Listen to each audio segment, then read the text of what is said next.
বন্ধুরা কেমন আছো? আশা করি সবাই ভালো আছো। অল ইন ওয়ান কাপল কিচেনে স্বাগত। দেখতে পাচ্ছ আজ কিন্তু আমি মুরগির ছালনি ভালো করে সাফ করে কিন্তু কড়াইয়ে কেটে ভালো করে ধুয়ে নিছি, সুন্দর করে ধুয়ে নিছি। আর এর জন্য কিন্তু আমি টমেটোর কুচি, পেঁয়াজ কুচি, আদা বাটা, রসুন বাটা করে নিছি। আর আলু কিন্তু কেটে আমি জলে রাখিছি। তো কড়াইতে দিয়ে দিচ্ছি তেল,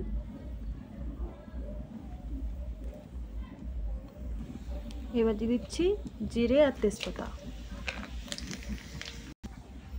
এবার দিয়ে দিচ্ছি পেঁয়াজ কুচি।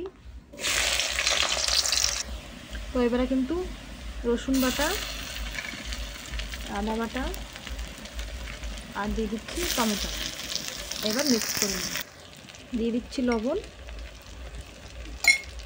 দিয়ে দিচ্ছি 1 চামচের মতন গুঁড়ি ঝাল, হলদি। এবার দেবো গুঁড়ি ঝাল। এবার মিক্স করে নেব।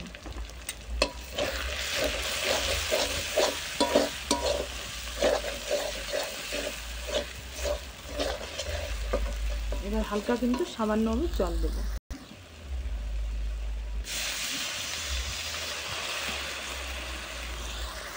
তো মশলাটা কিন্তু কষানো হয়ে গেছে। এবার দিয়ে দিচ্ছি আলুটা কিন্তু ভালো করে মশলার সাথে কষায় নেব। তো আলুটা কিন্তু কষানো হয়ে গেছে। এবার আমি দিয়ে দেবো একটু সব মুরগির ছাল।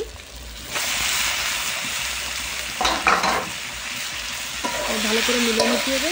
ভালো করে মুরগির চামড়া দিয়ে, আলু দিয়ে, মশলা দিয়ে ভালো করে কষায় নিতে হবে। তো বন্ধুরা এই ছালটা রান্না করতে কিন্তু বেশি সময় লাগে না। এবার আমি কিন্তু ঢাকা দিয়ে দেবো। তো আসো বন্ধুরা খুলে দেখি কি অবস্থা তরকারির। এই দেখো বন্ধুরা খুবই সুন্দর কালারটা আইছে। এবার এতে কিন্তু আমি গরম মশলা দিয়ে দেবো।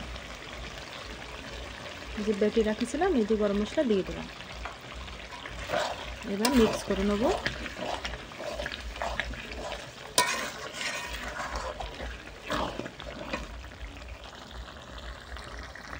তো তরকারিটা কিন্তু পেরাই পেরা হয়ে গেছে। এবার আমি কিন্তু ধনিয়ার পাতা দিয়ে দেবো।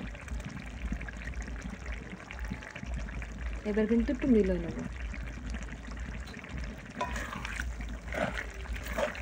তো রেডি হয়ে গেছে মুরগির ছালের তরকারি, শুকা শুকা একদম।